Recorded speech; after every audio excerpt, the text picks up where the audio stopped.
আমি বন্ধু দোকান থেকে খাইয়েছি। তোরা খা, দুইটা আনছি, দুইটা খা তোরা।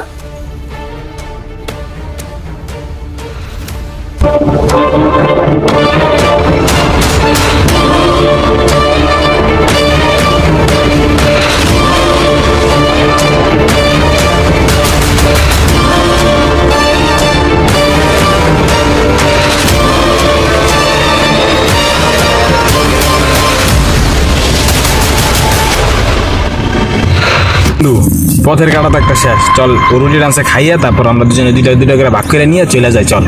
বুঝছিস, আমরা রুটি খেয়ে নিই।